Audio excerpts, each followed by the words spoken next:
Sección 2.3. Las primeras computadoras electrónicas. El siglo XX va a ver el nacimiento de los computadores electrónicos programables tal como los conocemos hoy. Hay dos fuerzas que van a empujar los acontecimientos en esa dirección con gran ímpetu. La primera de ellas, la misma que impulsó a Babbage en el siglo precedente, esto es la necesidad de contar con tablas astronómicas fiables. En particular, calcular la posición de la Luna con precisión suficiente era fundamental para que los navegantes pudieran conocer con exactitud la longitud en la que se hallaban. El movimiento de la Luna está sujeto a la atracción combinada de la Tierra y del Sol, por lo que las ecuaciones que lo rigen son complejas y requieren numerosos cálculos. Las tablas existentes eran aproximaciones burdas de dicho movimiento y no proporcionaban la precisión requerida. La segunda, no tan inocente, fueron las grandes contiendas militares de la Primera y Segunda Guerras Mundiales. Las ecuaciones que rigen el movimiento de los proyectiles balísticos son también complejas y necesitan cuantiosos cálculos. Como veremos más adelante, realizar tales cálculos de forma manual, aun contando con la asistencia de calculadoras mecánicas o eléctricas de sobremesa, que ya estaban disponibles en la época, habría llevado años a equipos humanos grandes y bien entrenados. El bando que dispusiera de las mejores herramientas de cálculo obtendría sin duda una ventaja suplementaria. La Segunda Guerra Mundial, 1939 a 1945, tuvo además una importancia decisiva en la emergencia y consolidación de Estados Unidos como potencia científica dominante.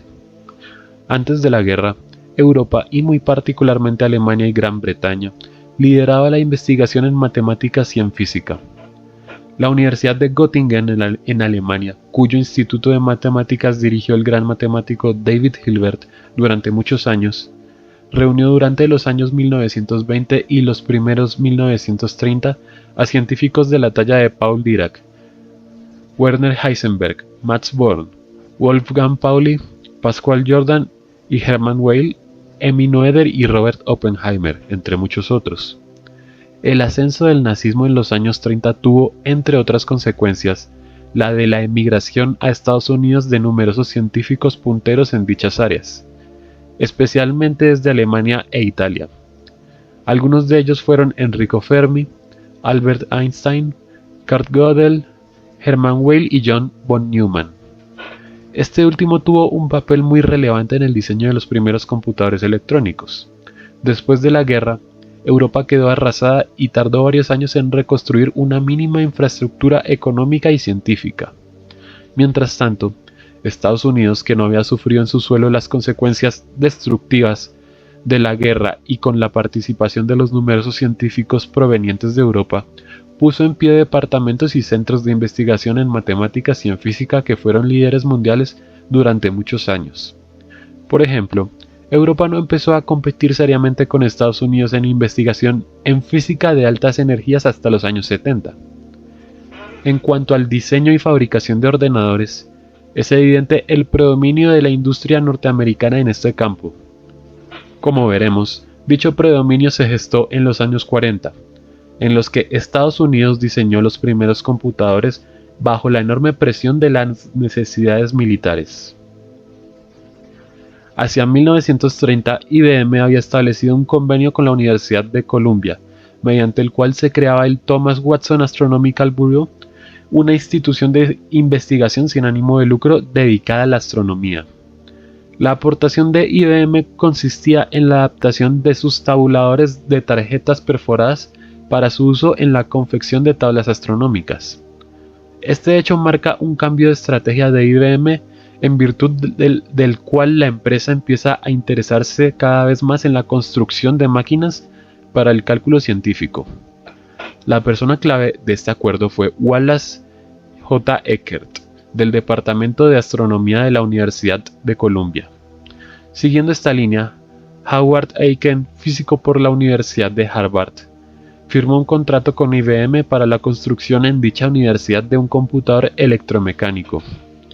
La máquina, que recibió el nombre de IBM Automatic Sequence Control Calculator, se construyó entre 1939 y 1944 y puede considerarse la realización electromecánica de la máquina de Babbage. Tenía 72 variables y 60 constantes de 23 dígitos decimales y era capaz de realizar una multiplicación en 3 segundos. El programa de cálculo consistía en una tira de papel perforado donde se grababa la secuencia de operaciones elementales a realizar.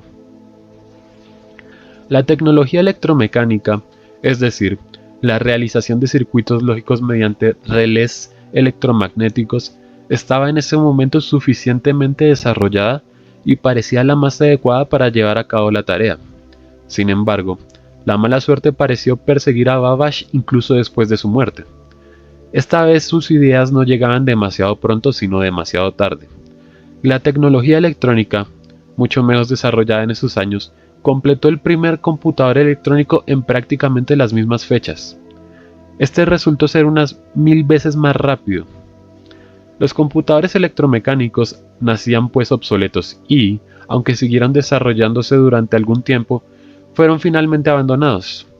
La máquina de Aiken se conoce actualmente como la Mark I debido a que diseñó otras 3 más que fueron llamadas respectivamente Mark II, Mark III y Mark IV. Las 2 últimas ya eran electrónicas. La Mark IV entró en operación en 1952. Otra máquina electromecánica pionera fue la del profesor John Atansoff del Iowa State College, diseñada en 1940. No se trataba de un computador del propósito general, sino de una máquina especializada en la resolución de sistemas de ecuaciones lineales utilizando el método de reducción de Gauss. No llegó a ser construida completamente, pero hay constancia de que sus ideas fueron utilizadas posteriormente en el diseño de algunos circuitos de la primera computadora electrónica, llamada ENIAC.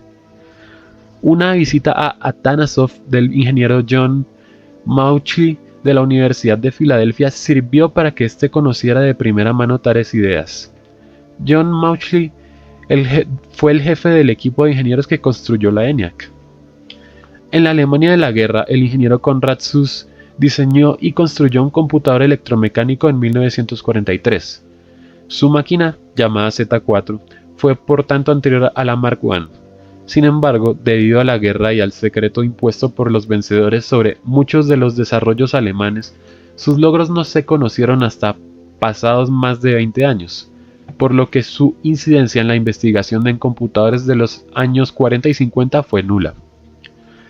La historia de la ENIAC, Electronic Numerical Integrator and Computer, comienza con el establecimiento al comienzo de la Segunda Guerra de un acuerdo entre el Laboratorio de Investigación en Balística del Departamento de Defensa estadounidense y la Moore School de Ingeniería Eléctrica de la Universidad de Pensilvania. Figura 2.7. Vista parcial de la ENIAC.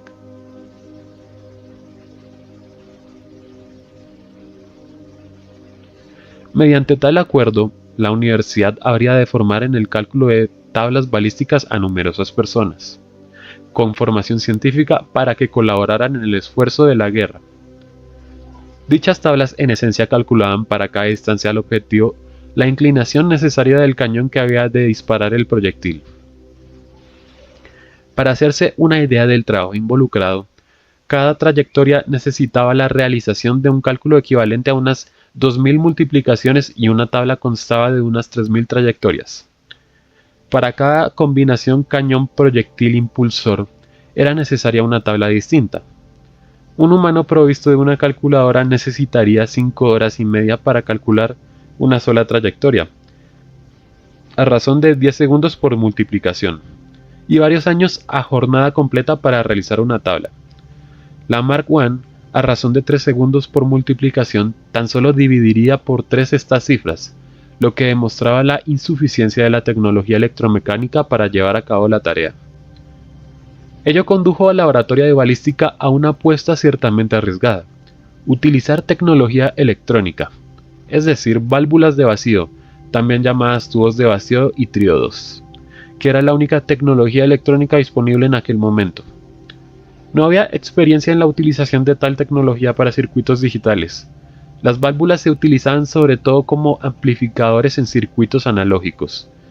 Las estimaciones iniciales arrojaban cifras de varios miles de válvulas trabajando simultáneamente, lo que añadía un grave problema de fiabilidad a la máquina. Una sola válvula fundida podría arruinar por completo un cálculo. Sin embargo, las expectativas eran también prometedoras. Las válvulas podían cambiar de estado varios cientos de miles de veces por segundo, lo que auguraba velocidades de cálculo varios órdenes de magnitud más rápidas que las de sus contrapartidas electromecánicas. En 1942 se liberaron fondos para la construcción de la ENIAC, que empezó a funcionar parcialmente a finales de 1944. Además de John Mauchly, fueron personas claves el ingeniero electrónico John Eckert de la Moore School y el matemático Hermann Goldstein, que sirvió de enlace entre la universidad y el laboratorio de balística. Las cifras de la ENIAC todavía impresionan en la actualidad. Tenía 18.000 válvulas, 1.500 relés, 70.000 resistencias y 10.000 condensadores. Ocupaba un recinto de unos 100 metros cuadrados y consumía 140 kilovatios de potencia. El reloj de la máquina funcionaba a 100.000 pulsos por segundo, es decir, las válvulas conmutaban cada 10 microsegundos. Un microsegundo equivale a 10 a la menos 6 segundos. Disponía de una memoria formada por 20 acumuladores de 10 cifras decimales cada uno. Realizaba una suma en 200 microsegundos y una multiplicación en 3 milisegundos. Un milisegundo equivale a 10 a la menos 3 segundos. La entrada y la salida de datos se realizaban mediante una lectora y una perforadora de tarjetas. El aspecto menos satisfactorio de la ENIAC era su forma de ser programada para llevar a cabo diferentes tareas. En realidad había sido concebida con un fin específico y solo podía hacer un número limitado de cálculos distintos. Sus diferentes unidades aritméticas y acumuladores no estaban interconectados de un modo fijo. Para cada tarea concreta, el operador debía unir las unidades entre sí mediante cables y estas con un secuenciador de pulsos llamado el Master Programmer. Reprogramar la máquina para una tarea distinta suponía considerable esfuerzo y se cometían fácilmente errores. En este sentido, representaba un paso atrás con respecto a la Mark I y a la máquina de Babbage. Antes de que la ENIAC estuviese finalizada, ya estaba claro que este aspecto debía ser corregido para dar lugar a un tipo de computador electrónico, más versátil. En este punto de la historia aparece, casi por azar, el matemático húngaro John von Neumann, 1903 a 1957. A la sazón, von Neumann, del que hablaremos algo más en el capítulo 3, actuaba desde 1940 como consultor para el laboratorio de balística. En el verano de 1944 tomó conocimiento de la construcción de la ENIAC y desde ese momento hizo todo lo posible por involucrarse en el proyecto. Aparte de su curiosidad personal, muy amplia, le impulsaba también la necesidad imperiosa de contar con una herramienta de cálculo potente. Como es sabido, von Neumann era también consultor del proyecto de bomba atómica que se llevaba a cabo en secreto en Los Álamos. En particular, estaba estudiando los aspectos matemáticos de una deflagración de gran potencia.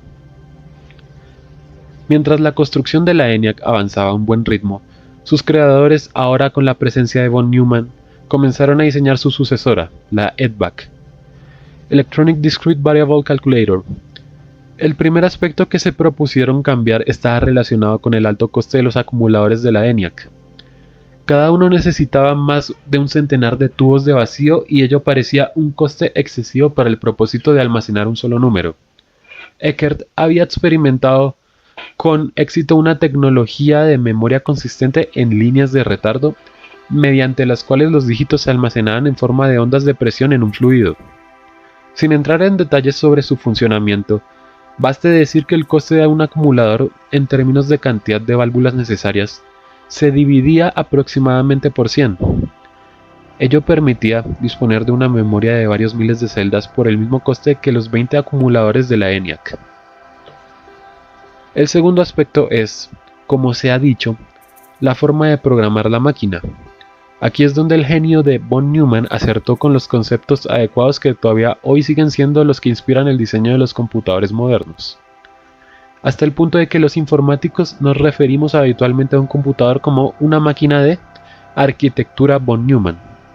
Sus contribuciones, recogidas en un famoso documento publicado en junio de 1945, pueden resumirse como sigue. pie de página. Draft on a Report on the EDVAC, de John von Neumann, 30 de junio de 1945. Describió el computador en términos exclusivamente lógicos, sin hacer referencia a los aspectos eléctricos o tecnológicos que utilizaban los circuitos. Ello permitía entender el funcionamiento de la máquina de un modo más abstracto e independiente de la tecnología del momento. Lo concibió como una máquina estrictamente secuencial que ejecutaba una instrucción al tiempo.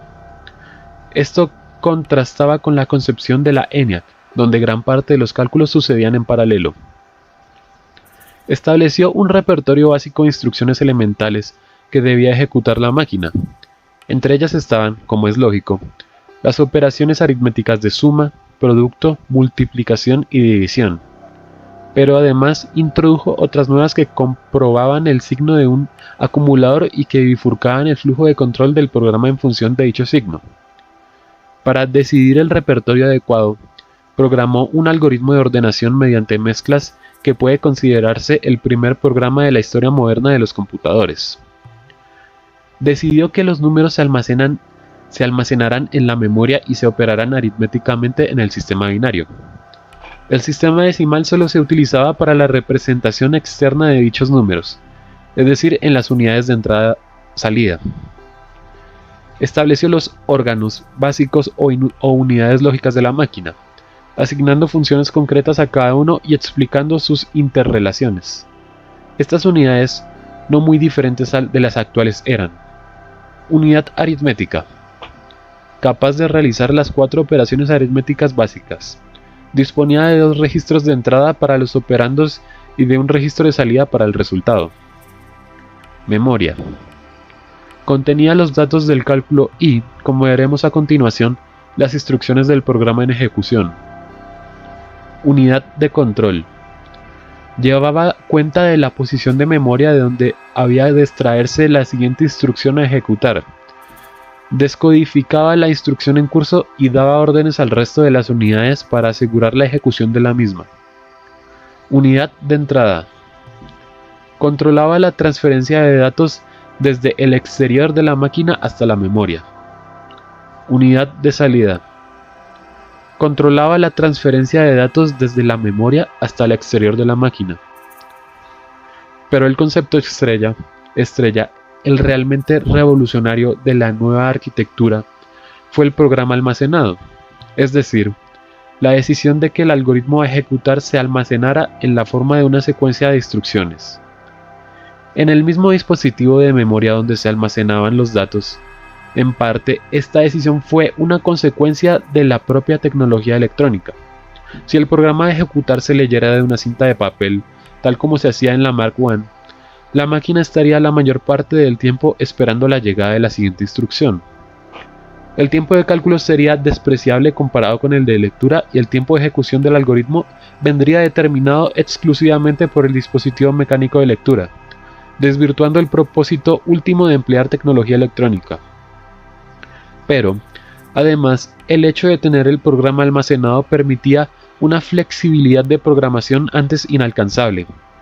En particular, se podían crear bucles en el programa de forma que una secuencia de instrucciones se repitiera un cierto número de veces.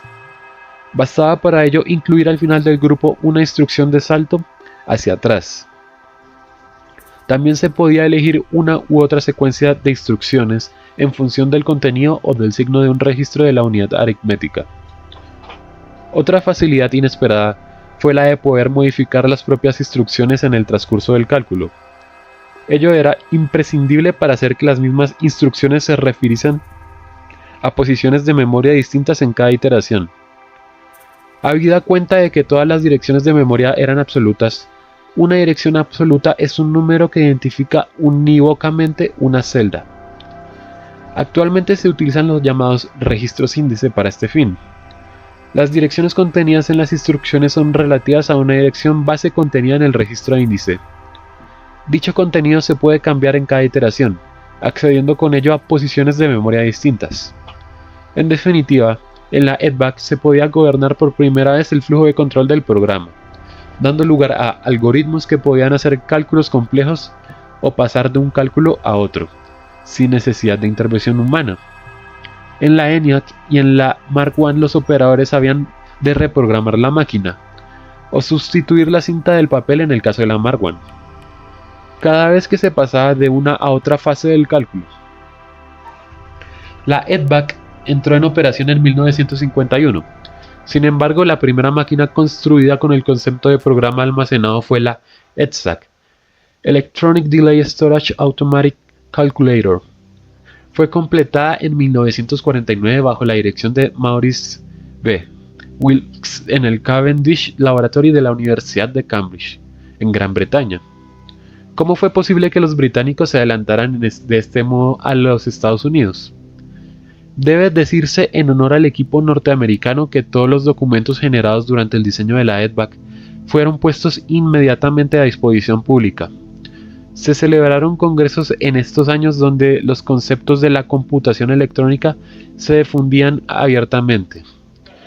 Entre 1945 y 1950, numerosos científicos europeos visitaron la Moore School de Pensilvania y el Instituto de Estudios Avanzados de Princeton, donde se estaba gestando la sucesora de la EDVAC.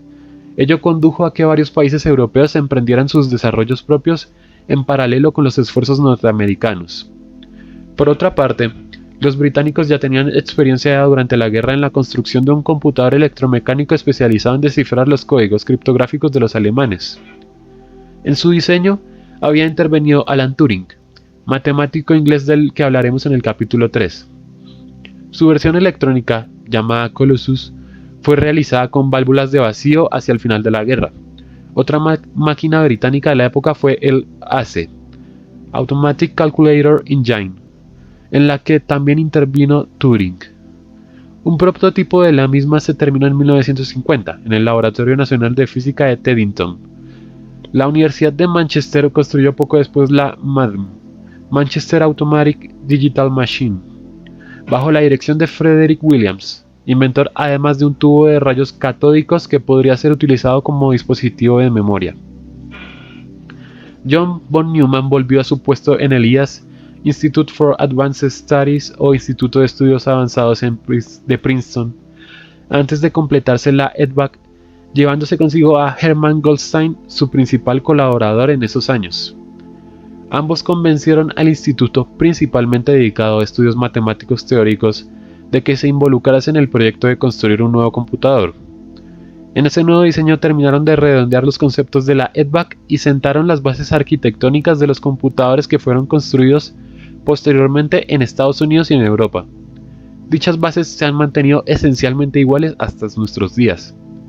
Algunas de las nuevas ideas fueron: establecieron que la comunicación entre la memoria y la unidad aritmética fuera en paralelo, es decir, cada bit de la palabra se enviaba por un conductor distinto y todos los bits se enviaban a la vez.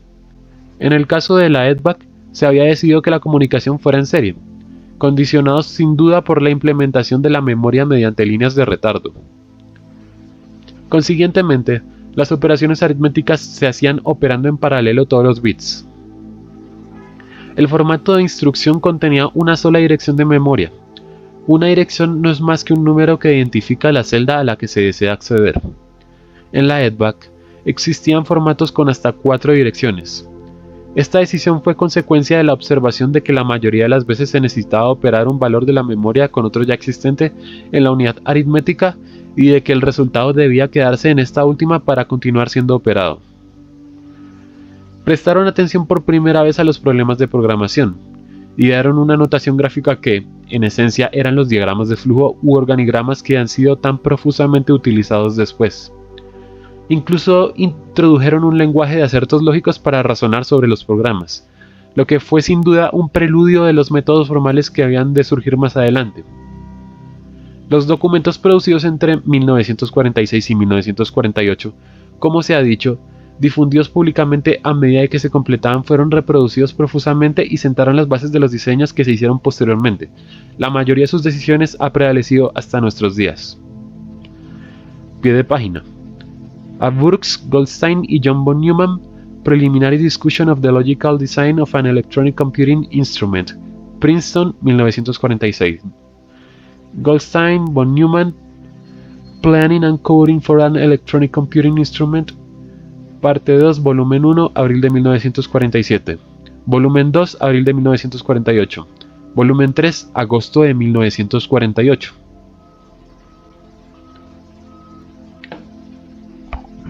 Sección 2.4. Las computadoras comerciales. Durante los primeros años, los computadores fueron diseñados y construidos en las universidades e instituciones públicas. Cada máquina era única en su especie y en su diseño se utilizaban algunas características conocidas y se experimentaban otras nuevas. Muchas de las nuevas ideas fueron eliminadas por ese proceso de selección natural que es inherente a la investigación. A medida de que los diseños se fueron estabilizando, los computadores fueron cada vez menos objeto de investigación y pasaron a ser cada vez más productos comerciales. Una de las primeras empresas dedicadas a su construcción fue fundada por Eckert y Mauchly, los ingenieros responsables de la ENIAC y de la EDVAC.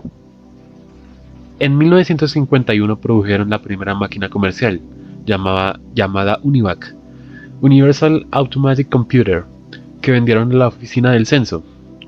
Recuérdese el papel de esta oficina en el surgimiento de las primeras lectoras de tarjetas perforadas. Su empresa terminó siendo comprada por la Remington Rand Corporation, que, tras su fusión con Sperry, se convirtió en una de las grandes empresas del sector. Se vendieron docenas de UNIVAC. Por su parte, IBM desplazó su negocio progresivamente desde las calculadoras basadas en tarjetas perforadas a los computadores electrónicos. Su primera serie, la IBM 701, apareció en el mercado en 1953. Su memoria consistía en un tambor magnético y disponía de cintas magnéticas para la entrada-salida. Las máquinas de IBM mejor concebidas desde el punto de vista ingenieril y sobre todo mejor comercializadas se vendieron en mayor número que las UNIVAC. Desde ese momento hasta nuestros días, IBM ha dominado el mercado de ordenadores. El resto de la historia de los computadores tiene más que ver con la tecnología que con nuevos avances conceptuales. Desde los años 1950 hasta ahora, sobre todo, se ha aumentado la velocidad y la capacidad de memoria de los ordenadores, a la vez que su precio y tamaño han caído drásticamente, haciéndolos asequibles a un número cada vez mayor de empresas e instituciones y terminando por convertirse en aparatos de consumo doméstico. Algunos de estos hitos tecnológicos fueron los siguientes. En 1947, J. Forrester demostró que se podían utilizar núcleos magnetizados de ferrita como dispositivos de memoria para los computadores. A partir de 1954, la mayoría de las máquinas emplearía esa tecnología, la cual conseguía abaratar enormemente el coste de la memoria.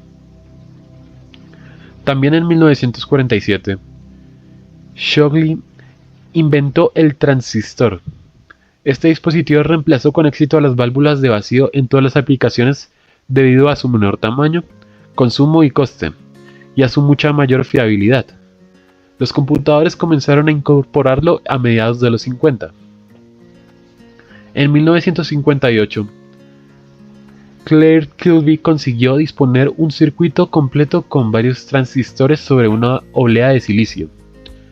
Había nacido el circuito integrado, uno de los primeros computadores en utilizar circuitos integrados, llamados entonces de tercera generación, fue el sistema 360 de IBM, lanzado al mercado en 1964.